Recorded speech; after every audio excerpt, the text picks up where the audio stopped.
नमस्कार, मैं अमितेश अग्निहोत्री और आप देख रहे हैं कबीर न्यूज़। हम सभी जानते हैं कि भारत के संविधान के अनुसार अस्पृश्यता, जातीय भेदभाव और असमानता की भावना एक अपराध है और संविधान का उद्देश्य ही स्वतंत्रता, समानता और भाईचारे पर आधारित एक ऐसा समाज बनाना है जहां सभी राजनैतिक ही नहीं बल्कि आर्थिक और सामाजिक तौर पर बराबर हों। लेकिन राजस्थान हाईकोर्ट के परिसर में एक आदमी है जो पिछले 29 साल से खड़ा हुआ भारतीय संविधान की खिल्ली उड़ा रहा है। ये आदमी है मनु, वही मनु जिसने मनुस्मृति जैसा बदनाम ग्रंथ लिखा और आज भी ये मूर्ति के रूप में कोर्ट परिसर में खड़ा हुआ है।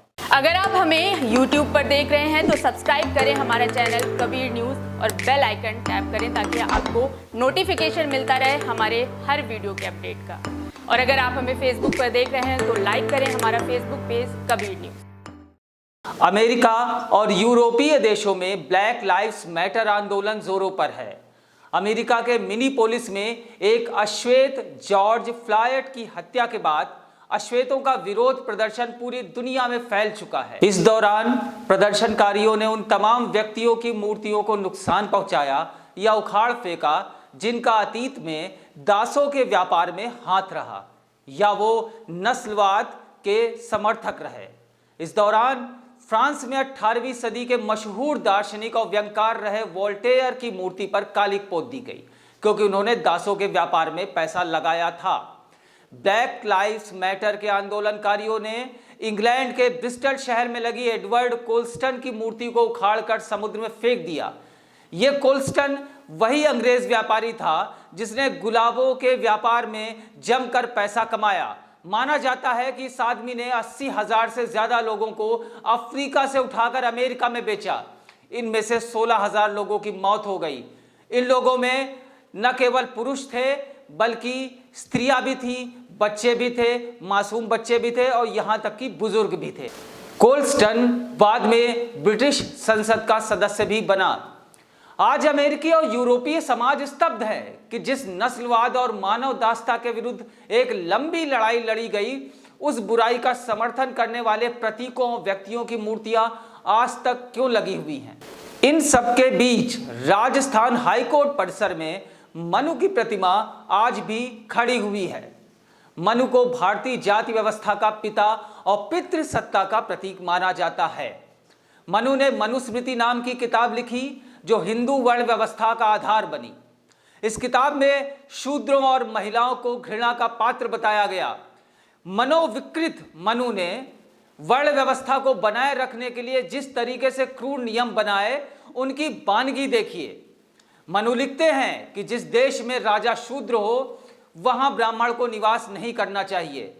मनु ये भी लिखते हैं कि जिस राजा के यहाँ शूद्र न्यायाधीश यानी जज होता है वह राजा कीचड़ में सनी गाय की तरह डूब पाता है। मनु यह भी लिखते हैं कि अगर शूद्र या कोई भी नीच वर्ण का व्यक्ति अपने से ऊपर के वर्ण की वृत्ति को आजीविका का साधन बनाए यानी अगड़ी जातियों का काम करे तो राजा को उसकी सारी संपत्ति जब्त कर लेनी चाहिए। मनु ने यह भी कहा कि ब्राह्मणों की सेवा करना ही शूद्र का एकमेव काम है। इसके अलावा वो जो भी कार्य करे उसका फल नहीं मिलता। शूद्र किसी ब्राह्मण को गाली देता है तो उसकी जीभ काट लेनी चाहिए। मनु ये लिखता है कि शूद्र को भोजन के लिए जूठान, पहनने के लिए पुराने वस्त्र और बिछाने के लिए धान का पुआल दिया जाना चाहिए। मनु के हिसाब से शूद्र किसी बस्ती में अपना मकान नहीं बना सकता, वो जंगल, शमशान या पहाड़ पर ही रह सकता है। मनु स्त्री विरोधी भी है। मनु लिखते हैं कि स्त्रियों को वेद नहीं पढ़ना चाहिए क्योंकि जो स्त्री वेद पढ़ती है वो अपवित्र है। जिस शूद्र के कान में वेद का मंत्र पड़ जाए उसके कानों में पिघला शीशा डलवा देने की सलाह भी मनु ही देते हैं।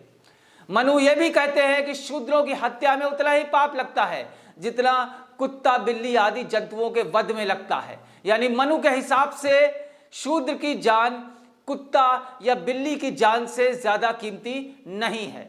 शूद्रों और स्त्रियों को विद्या अध्ययन का अधिकार नहीं है। शूद्रों को धन संचय का अधिकार नहीं है। अगर वे धन संचय करते हैं तो ये राजा का कर्तव्य है कि उनका धन छीन ले। यह मनुस्मृति में बनाए गए कानूनों की एक झलक भर है। 25 दिसंबर 1927 के दिन अंबेडकर ने मनुस्मृति को सार्वजनिक तौर पर जलाया।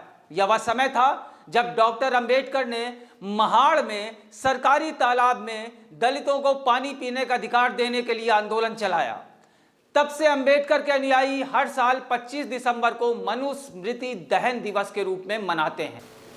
दुखद यह है कि भारतीय समाज में आज भी ऐसे तत्व हैं जो मनुस्मृति को मानते हैं। उसी मनु की एक प्रतिमा राजस्थान हाईकोर्ट के परिसर में आज भी लगी हुई है।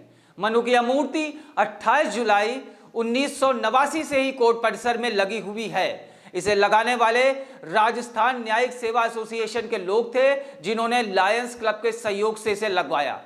हालांकि जिस साल यह मूर्ति लगी उसी साल राजस्थान हाईकोर्ट ने उसे हटाने का आदेश दे दिया, लेकिन विश्व हिंदू परिषद के नेता आचार्य धर्मेंद्र ने एक जनहित याचिका डाल दी और तब से मामला वहीं पर अटका हुआ है। हाई कोर्ट के जज ने फैसला दिया था कि इस मामले को बड़ी पीठ को भेजा जाएगा और तब तक प्रतिमा को हटाने वाले फैसले पर रोक लगी रहेगी। साल 2015 में तत्कालीन मुख्य न्यायाधीश सुनील अंबवानी ने इस मामले पर ध्यान देना शुरू किया तो पहली सुनवाई ही इतनी हंगामेदार रही कि मामला एक बार फिर ठंडे बस्ते में चला गया। हुआ कुछ यूं कि प्रतिमा को हटाए जाने की मांग करते हुए अधिवक्ता अजय जैन ने याचिका दायर की तो बड़ी संख्या में वकीलों ने उनका विरोध करना शुरू कर दिया। शोर शराबे के बीच मुख्य न्यायाधीश ने वकीलों को शांत रहने की कोशिश की, लेकिन वकीलों का विरोध जारी रहा। नतीजन मुख्य न्यायाधीश उठकर चले गए। ऐसा नहीं है कि कोर्ट परिसर में मनु की प्रतिमा के खिलाफ विरोध नहीं हुए। अक्टूबर 2018 में महाराष्ट्र की 2 महिलाओं शीलाबाई पवार और कांता रमेश अहीरे ने मनु की प्रतिमा पर कालिक पोत दी। ब्लैक लाइव्स मैटर आंदोलन के इस दौर में मनु की प्रतिमा पर फिर से सवाल उठाए जाने लगे हैं। मनु सामंतवाद और घृणा की हद तक वर्ण विभेद वाली व्यवस्था का प्रतीक है, जो संविधान के आदर्शों से कतई मेल नहीं खाते। हाई कोर्ट के परिसर में शान से खड़े मनु भारतीय संविधान का मजाक उड़ाते मालूम देते हैं।